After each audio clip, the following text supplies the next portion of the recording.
આકાશવાણી અમદાવાદ વડોદરા પ્રાદેશિક સમાચાર નેહા પંચાલ વાંચે છે. મુખ્યમંત્રી વિજય રૂપાણીએ આજે સુરત મહાનગરપાલિકા અને સુરત શહેરી વિકાસ સત્તામંડળ દ્વારા 201.86 કરોડ રૂપિયાના ખર્ચે નિર્માણ પામેલ વિવિધ વિકાસ પ્રકલ્પોનું ગાંધીનગરથી ઈ લોકાર્પણ કર્યું. સુરત મહાનગરપાલિકાના લોકાર્પિત થનાર વિકાસ કામોમાં સહારા દરવાજાથી કુંભારિયા સુધીના બીઆરટીએસ કોરિડોરને કડોદરા સુધીનું વિસ્તૃતિકરણ, રાંદેર ઝોન વિસ્તારમાં health centre, mosaic garden, smart anganwadi, Adajan ખાતે નિર્મિત થયેલા શાંતિકુંજ તથા કિલ્લોલ કુંજનું લોકાર્પણ કર્યું. આ ડિજીટલ કાર્યક્રમમાં રાજ્યકક્ષાના આરોગ્ય અને પરિવાર કલ્યાણ મંત્રી કિશોર કાનાણી, મેયર શ્રી જગદીશ પટેલ, ધારાસભ્યશ્રીઓ તથા મનપાની વિવિધ સમિતિઓના ચેરમેનશ્રીઓ, પદાધિકારીઓ ઉપસ્થિત રહ્યા હતા.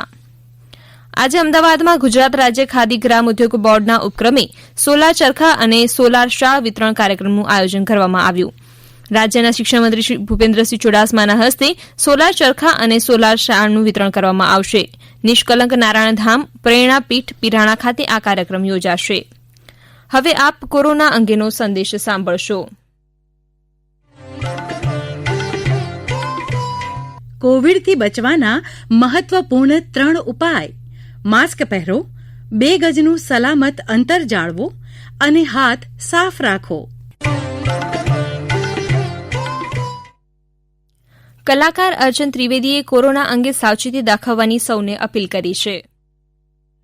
કોરોનાની મહામારીથી આપણે ત્રસ્ત છીએ ને એને પરાસ્ત કરવા તત્પર પણ છીએ. વળી તહેવારના દિવસો નજીક આવી રહ્યા છે ત્યારે આપણે આટલી વસ્તુનું ખાસ ધ્યાન રાખીશું. માસ્ક અવશ્ય પહેરીશું, ભીડભાડથી બચીશું, સોશિયલ ડિસ્ટન્સિંગ જાળવવા એકબીજાથી સલામત અંતર રાખીશું અને હાથ સાબુથી વારંવાર અવારનવાર ધોઈશું. આટલું કરીશું તો કોરોના જરૂર હારશે ને આપણે. રાજ્ય વિધાનસભાની 8 બેઠકોની પેટાચૂંટણી માટે ગઈકાલે કુલ 21 ઉમેદવારોએ પોતાનું ઉમેદવારી પત્ર પાછું ખેંચતા હવે પેટાચૂંટણી માટે 81 હરીફ ઉમેદવારો નોંધાયા છે. અબડાસા પેટાચૂંટણી માટે હવે 10 ઉમેદવારો ચૂંટણી જંગમાં છે. 9 ઉમેદવારોએ ઉમેદવારી પત્રો પાછા ખેંચ્યા છે, જ્યારે લીંબડી બેઠકની પેટાચૂંટણીમાં 14 ઉમેદવારોએ ઉમેદવારી નોંધાવી છે અને કોઈપણ ઉમેદવારે ઉમેદવારી પત્ર પાછું ખેંચ્યું નથી.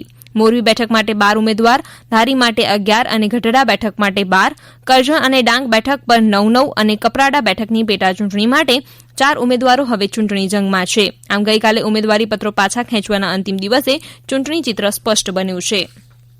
રાજ્યમાં મગફળી ખરીદીના રજીસ્ટ્રેશનના છેલ્લા દિવસે 4,60,000 જેટલા લોકોએ સવારે 9 વાગ્યા સુધીમાં રજીસ્ટ્રેશન કરાવી લીધું હતું. આવતીકાલથી મગફળીની ખરીદી એપીએમસી ખાતેથી શરૂ કરવામાં આવશે, જેમાં ખેડૂતોને પુરવઠા વિભાગ દ્વારા ભેજરહિત મગફળી લાવવાની તેમજ ખુલ્લા વાહનનો ઉપયોગ કરવા માટે કહેવામાં આવ્યું છે. કાલથી રાજ્યના 145 સેન્ટરો પર મગફળીની ખરીદીની શરૂઆત થશે. દરેક સેન્ટર પર પ્રથમ દિવસથી જ 30 જેટલા ખેડૂતોને વેચાણ માટે બોલાવવામાં આવશે, જેમાં 4,000 જેટલા ખેડૂતો પાસેથી મગફળી ખરીદી કરવામાં આવશે. મગફળી ખરીદી દરમિયાન સરકારની એસઓપીના નિયમોનું પાલન કરવામાં આવશે. કોરોના મહામારીને ધ્યાનમાં રાખીને ખરીદી માટેના સ્થળો પર આરોગ્ય રથ હાજર રહેશે અને ખેડૂતોને જરૂરી જણાય તો રેપિડ ટેસ્ટ પણ કરવામાં આવશે. નવરાત્રિના પ્રત્યેક દિવસે અલગ અલગ માતાજી તેમના મંત્ર અને પ્રસાદનું ખૂબ જ મહત્વ છે. તેમ આયુર્વેદમાં દરેક નવરાત્રિ સાથે અલગ અલગ વનસ્પતિ પણ જોડાયેલી છે અને તેનું લોકોના આરોગ્ય માટે પણ ખૂબ જ મહત્વ છે. ભક્તિમાં આરોગ્ય વિષય હેઠળ સુપ્રસિદ્ધ આયુર્વેદાચાર્ય ડોક્ટર હિતેશ જાનીએ ચોથા નોરતાનું મહત્વ આ રીતે સમજાવ્યું. આજે ચોથું નોરતું છે. ચોથા નોરતામાં એમ સ્કંદ પુરાણ કહે છે કે ચતુર્થે માતા કુષ્માંડા, કુષ્માંડા દેવી ની આજે પૂજા થાય છે. આયુર્વેદમાં કુષ્માંડને કહ્યું છે કોળું, આપણે જેને કોળું કહીએ, વિન્ટર મેલન અથવા ગ્રીન પમ્પકિન કહેવાય છે. એસગઢ અથવા પેઠા આપણે જેને કહીએ, ગોલ કદ્દુ, તો એનો રસ મધુર છે. આ ઋતુમાં ઉષ્ણતા વધારે હોય તો એ શીતવીર્ય છે. એ લઘુ છે, પચવામાં હળવું છે, અત્યારે પાચન શક્તિ એટલી બધી મજબૂત ન હોય, અને સ્નિગ્ધ છે.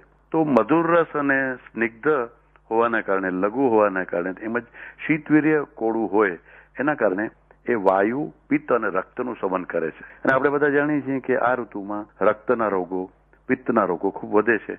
તો કુષ્માંડમ બ્રહણમ વૃશ્યમ ગુરુ પિત્તા સ્રવાતનું, બળ આપવા વાળું અને મૂત્ર વિકારને દૂર કરનારું આજના દિવસે ચોથા નોરતામાં અનાહત ચક્રનું ધ્યાન ધરી અને ઓમ એંગ હિંગ ક્લિંગ કુષ્માંડાય નમઃ આજનો જે પ્રસાદ છે એ માતાજીને માલપુઆનો ધરવામાં આવે છે.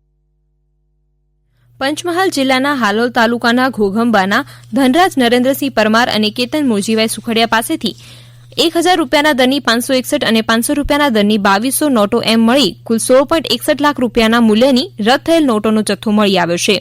ગોધરા બી ડિવિઝન સ્ટાફ દ્વારા તેમને ઝડપી પડાયા છે. પંચમહાલમાં અગાઉ પણ અંદાજે 4 કરોડ જેટલા મૂલ્યની રદ કરવામાં આવેલ ચલણી નોટોનો જથ્થો ઝડપાયો હતો. પ્રધાનમંત્રી નરેન્દ્ર મોદી આજે સાંજે 6 વાગે દેશવાસીઓને રાષ્ટ્રજોગ સંબોધન કરશે, જેનું પ્રસારણ આકાશવાણીના તમામ કેન્દ્રો પર તથા દૂરદર્શન પર કરાશે. આકાશવાણી અમદાવાદ વડોદરા કેન્દ્ર પરથી સમાચાર પૂરા થયા.